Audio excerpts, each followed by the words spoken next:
Whether we want to admit it or not, we all make mistakes when it comes to buying makeup, and inevitably those mistakes end up leading to big regrets.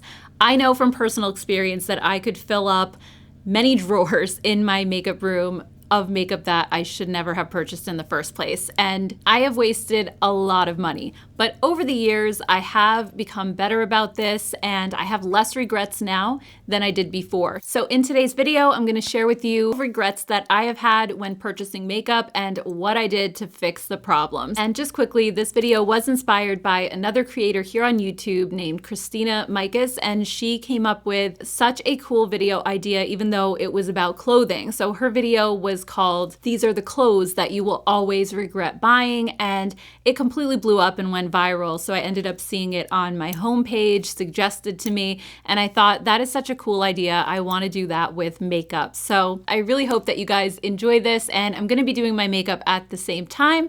So let's go ahead and jump right in and get started. All right, guys, so like I said, I am going to apply my makeup while I'm talking, so I'll just leave everything that I'm using listed and linked down in the description box. So the first regret, and I actually am kind of pulling this from Christina's video, is buying things for your fantasy self. So of course she was talking about clothing in that video, but I thought that this was so true. So often I'll see someone who creates these absolutely stunning colorful eye looks, or they wear this beautiful, really simple, classic red lip. I don't wear colorful eyeshadow most often. I don't wear red lips very often, but yet they'll inspire me to buy these products, and then I buy them, I try them once, and then they just end up sitting in a drawer because it's not me and I'm never actually going to wear those products very often. Another example would be like really sparkly, glittery highlighter. I know it can be really popular, but it's something that I don't wear on a daily basis. And let's face it, I live in small town America. And most of the women that I see out and about are wearing very minimal makeup or none at all. So I often feel very out of place when I'm going to pick up my son from school and I just filmed a YouTube video and I have this full beat on. I feel like I'm just very overly made up compared to everybody else around me. I mean, there are some exceptions, of course, but you just don't see a lot of people wearing a ton of makeup around here. So I think if you're buying makeup for this fantasy self that you are never going to be and you're never going to actually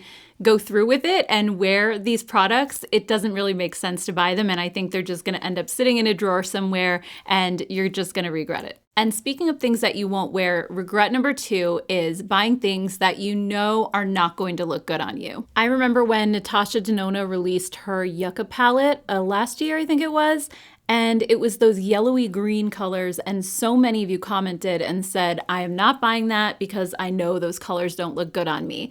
And I was so happy to hear all of you saying that, because I think sometimes we just tend to ignore what we know is not going to look good on us and buy it anyway, just because it's new and interesting and trendy. I remember buying so many of those cool toned pink blushes when the Dior one came out and was super popular. And for a while there, those blushes were just all over the place. And I remember I ended up buying so many of them, and those end up looking peachy on my skin tone. They do not come out the color that they look in the pan on me. And over time, I've realized that if I want something that's going to give me that cool tone pink look on my cheeks, I need to buy a purple blush. But for some reason, I just kept buying all of those pink ones, and now I have a drawer full of them, and I hardly ever reach for them because they don't look like they're supposed to on my skin. So I really regret buying so many, just knowing that when I got it home, it probably wasn't going to look the same. Another thing is buying foundations in the wrong shade. I know I'm guilty of this too. Sometimes it's because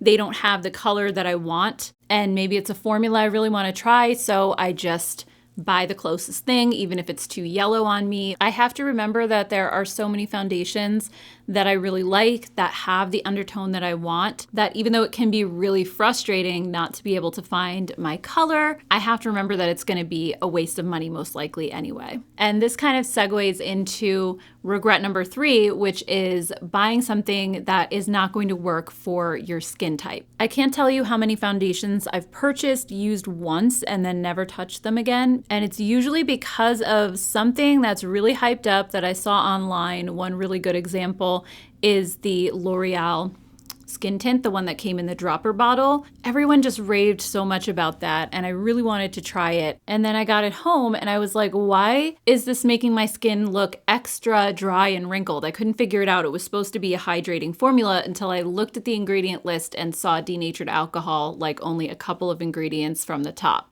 I've learned to accept that not every product is going to suit everybody. And even if it seems like the majority of people like something, I have to take my preferences into account. I really need to make sure that I'm reading ingredient lists before I buy something and just taking the time to research it before I just pull the trigger and buy it. A lot of times I don't dive into ingredients enough when I'm talking about products because I often find like that people find that boring and they're just gonna skip that part. But it really is up to us as consumers before you buy something, even if you're really excited about it, just take a couple minutes, read the ingredient list, maybe see some other reviews on it, and make sure that it's something that is going to work for your skin. And don't just fall for the hype and get excited about a product and then, you're gonna regret it down the road. And that actually brings me to regret number 4, which is falling for the hype. These types of impulse purchases rarely work out. I mean, sometimes, yes, you can stumble upon something that's going to be wonderful, but how many products are you going to buy in the meantime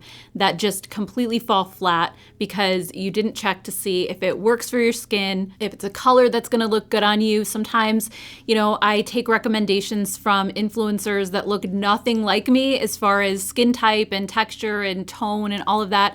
And it can be really hard when influencers are hyping something up so much and they're like, run, don't walk, or you have to get this before it sells out. And then you worry about that. So you just quickly run and buy it and you don't do your research first. So I think, at least in my experience, if I wait a little while until after the hype has actually died down on a product, I realized that I didn't actually want it. It was just, I got swept up and caught up in the excitement. I'll usually put something in my cart. I'll wait a little while, a few weeks, and then I'll go back because I'm shopping for something else, and I'll see that item in my cart and be like, oh, I don't actually really need this, and I'm not as excited about it anymore. And I think that's just a really good practice no matter what you're buying, unless of course it's something that, you need right away, like you're going on a trip or you need the product for an event or something like that. I mean, in those rare cases, then it makes sense to just buy something right away. But otherwise, why not wait and just see what happens? All right, regret number 5, and I think this is a big one,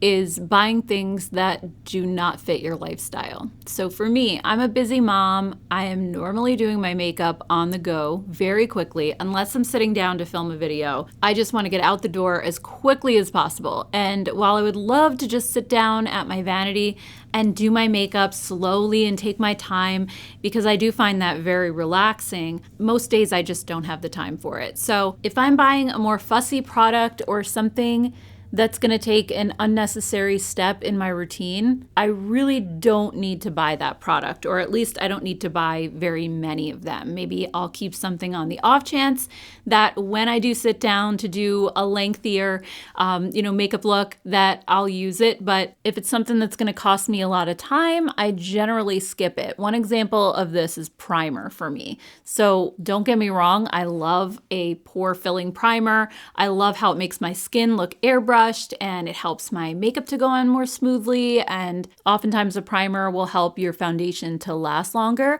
But I usually don't have time for that in the morning, and most days I'm not even seeing anybody. I'm going to drop my son off at school, I'm going to the grocery store, I'm just seeing strangers, so I don't really care how they see me, and half the time I'm not even wearing makeup, but if I do, it's normally just very light. I don't need a primer to make me look perfectly flawless most days, so I usually skip that step. Another example of something that's a little more time consuming is waterproof mascara. So I love the Essence Lash Princess. I think it makes my lashes look so good, but it also makes me look like a raccoon after about an hour because it smudges everywhere. And so some people, I remember saying that in a video, and some people were like, just buy the waterproof one, which I did, and it did hold up much better on my eyes. But trying to remove waterproof mascara at the end of the night is horrible for me because, again, I'm so lazy. I just want to go to bed. I want to take my makeup off as quickly as I possibly can. So waterproof mascara is just not for me. It doesn't fit my lifestyle. It's just too time consuming to remove. I don't want to have to get a separate eye makeup remover to try to get all of that off. So these products that just don't fit our lifestyle may be okay to use once in a while, and you might want to have maybe a couple of primers on hand if you're like me. But do I need a whole entire drawer of primers? Do I need to buy every new one that comes out? No, because I don't wear them enough to warrant that. So I think when we're buying makeup, we have to be mindful of what our lifestyle is and what are the types of products that we're using on a day-to-day basis and which are the ones that we just use once in a great while. Regret number 6 might come as a surprise to some of you, especially coming from me, but I'm gonna say dupes. So hear me out.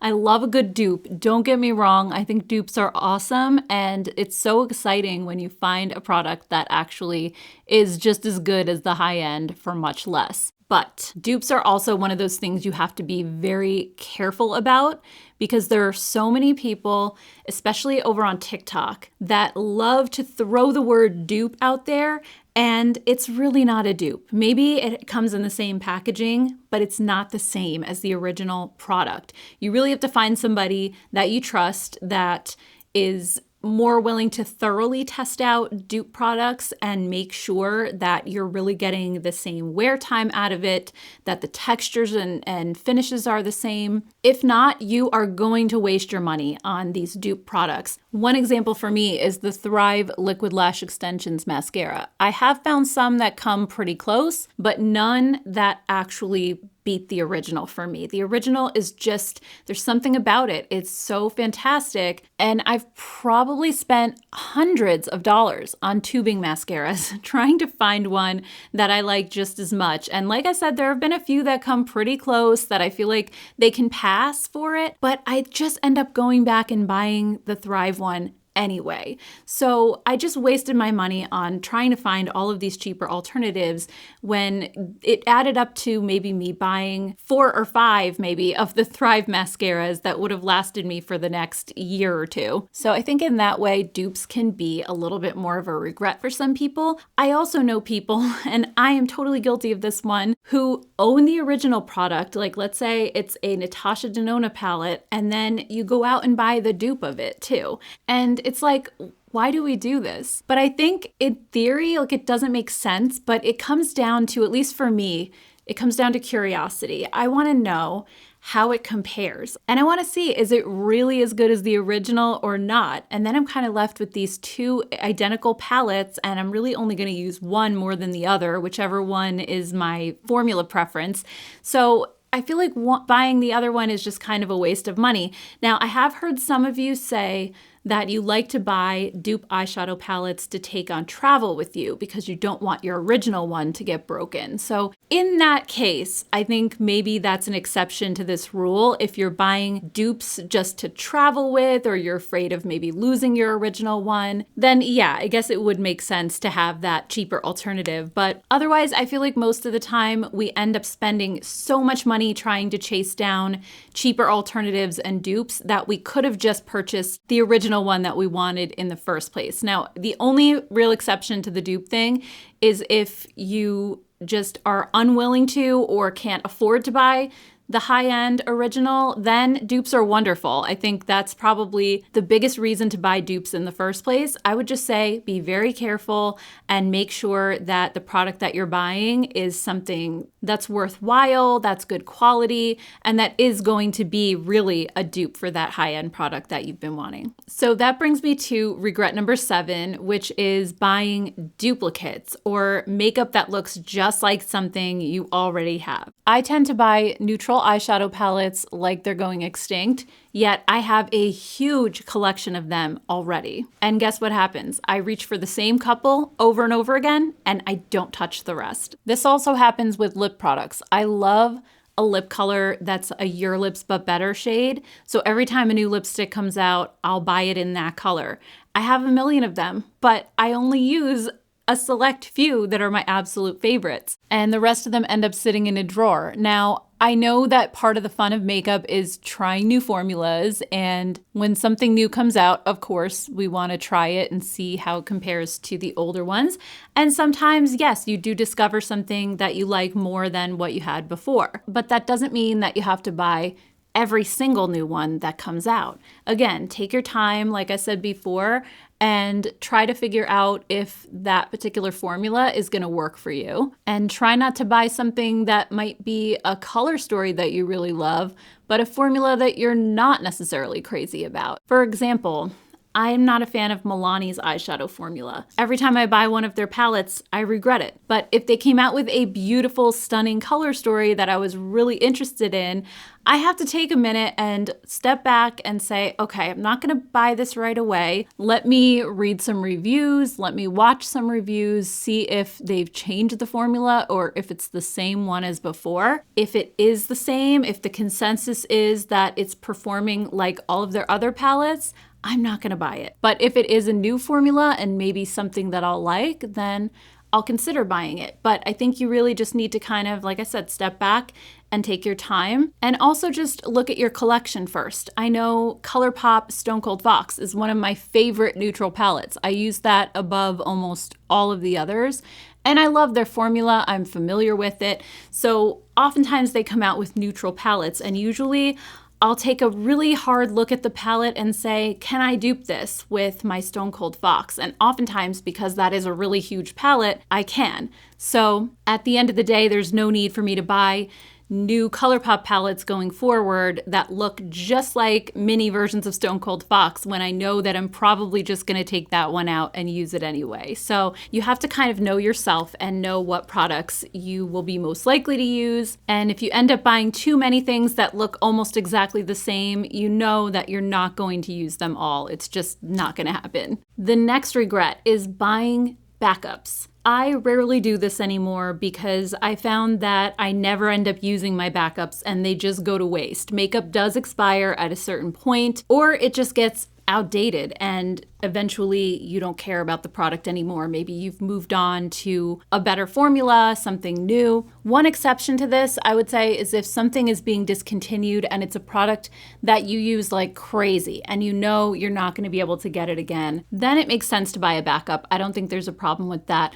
Or if there's a product that, again, something that you use regularly and maybe it's on an amazing sale, like it's 50% off, and you know you're going to get through the one that you have fairly quickly and you want to just buy a backup because it's on sale, that makes sense too. But I know people that have drawers full of backups and then they never end up using them.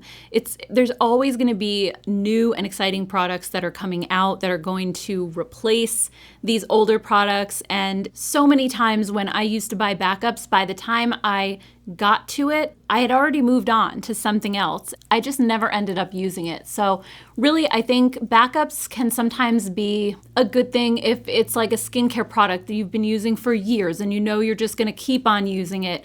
Okay, it makes sense to have a backup or two, or even makeup products that run out pretty quickly, like mascaras or lipsticks. If you're using the same lipstick almost every day, it may make sense to have a backup. But I just know from personal experience that I've regretted buying backups of things because I am just constantly changing what I'm using and I'm not super loyal to products. So I think it really depends on the type of person that you are. If you're somebody who just has a routine and you stick with it, then buying backups may not be a regret for you. But if you're more like me and you love to just cycle through makeup and try everything new that's coming out, then I wouldn't do it. I think you're totally going to regret it. And speaking of sales, regret number 9 is buying things just because they're on sale. Again, I am so guilty of this one. The Ulta 21 Days of Beauty would get me every single year because I would see these products at 50% off and think, why not? Let me try that. But I think the rule of thumb, at least what I do now, is I have to ask myself, honestly, would I pay full price for this product? And if the answer is no, then I don't buy it. Yes, maybe once in a while you will discover a hidden gem by doing this, but most of the time I have regretted products that I bought just because it was on sale and it was something that I used once and then never again. At the Ulta sale last year, I only bought a couple of things. I got a MAC paint pot because I use that almost every day as my eyeshadow base, and I bought the Estee Lauder Double Wear Foundation because it was something that I was really wanting to try anyway, and it was on sale, so it made sense. That was something I would have purchased at full price. Same with the paint pot because I do anyway. So for me, that made sense. Same thing with maybe skincare products that I needed a refill on, stuff like that. But as a rule, I would be very careful with sales. A lot of times what's going on sale is things that the brand just doesn't want anymore and it's going to be discontinued eventually, or it's a product that doesn't sell all that well and there's probably a reason for that. So just be careful when it comes to sales. Make sure that it's something that you are truly going to use. Another thing that I have come to regret buying are subscription boxes and sample gift sets. So as far as the subscription boxes go, I used to get the Ipsy box, I used to be subscribed to Glossy Box and BoxyCharm, and way back when, Birchbox. Do you guys remember that? And a lot of the time they send these little sample sizes that I never end up using. I might try it once and then it just sits around and then I end up throwing it away. Or they send me things that don't work for my skin tone, that are a color that I wouldn't necessarily wear. All of the regrets that I'm talking about before often come in a subscription box. So yes, I have found products occasionally that I really loved from subscription boxes, but it has been a very, very rare occurrence. More often than not, I end up with a drawer full of makeup and skincare samples and products that I just never touch again. So I think the fun of subscription boxes for me was just the surprise of it, that whole element of getting it home, opening it up, seeing what's in there, and you always expect it to be a whole bunch of good things, and more often than not, I was disappointed in what I got. So those really didn't make sense for me, and I ended up canceling all of them. I don't get any more just because I felt like I was wasting my money. And the same thing with those little sample sets, like the Sephora favorites and all of that. Normally, I'm buying those kits because I like one or two items that are in there, and then I figure I'll just try out the rest of the products and see if I like them or I don't. But these kits can be really expensive. Nowadays, they go for somewhere between $50 and $60. And at that point, I could really just buy the full sizes of the one or two products that I'm wanting and just skip the samples, because more often than not, it's kind of like the subscription boxes. It's a mixed bag. You don't know what you're going to get. You don't know if you're going to like the products or not. They're often little sample sizes. And again, I don't know what it is. I don't reach for samples in my collection. I'll always go back and just use the full sizes. It's really weird, but just knowing that about myself, I just stopped buying those in general. The next regret might be obvious, but I think it is a really, really important one, and that is buying things that you don't like. This sounds really stupid because, of course, why would you buy something that you don't like? But I think we all do it. It's so weird, and I don't know why that is, but I find myself buying things like matte liquid lipsticks over and over again just because it's something new that came out and I want to try it and I'm curious about it. And I always end up hating it because I hate matte liquid lipsticks. I don't like the way they feel on me. They always make my lips feel and look dry. I know some people love them. It's just a personal preference thing. But again, I know that about myself, and yet I still buy them. I think I'm always hoping that one of these days I'll find a matte liquid lipstick that I actually do like, because I like the idea of them. I like the idea of a lipstick that's gonna last me all day through eating and drinking and that I don't have to touch up. But 9.9 times out of 10, they always let me down. The same thing with false lashes. I know that I don't like wearing false lashes. They feel heavy on me. I can sometimes see the lashes in my vision, and that just bothers me. So it's almost like a tactile thing for me that, I like the way they look. I think they look beautiful, but I just can't get over how they feel. And also, that's another thing that doesn't suit my busy lifestyle. I don't normally have time to put false lashes on. I'm just a mascara person. So there have been times when I've seen a video on social media, somebody's pushing these false lashes that are so lightweight and they feel like nothing, and they are so comfortable to wear, and they make the person's eyes look so beautiful, and I get sucked in and I want to try it, but then I always end up hating it. So I think the bottom line is we really have to know ourselves, know what our preferences are, really have a firm grasp on what looks good on you and what doesn't, what your skin type is, keeping all of these things in mind before you spend your hard-earned money on beauty products. And hopefully that'll prevent you from wasting your money and having tons of regrets about things that you've purchased. So I'd love to hear all about your regrets down in the comments below. Have you regretted any of these things that I've talked about today? Or is there something else that you have had regrets about? I'd love to hear from you. Also, if you enjoyed this video, I hope you'll give it a thumbs up and consider subscribing as well. And if you have time to watch another video, I'll put something right up here and you can check that out next. And I want to thank all of you so much for taking time out of your day to watch this. I truly appreciate it. I hope you all have a great rest of your day, and I will see you in my next one. Take care. Bye.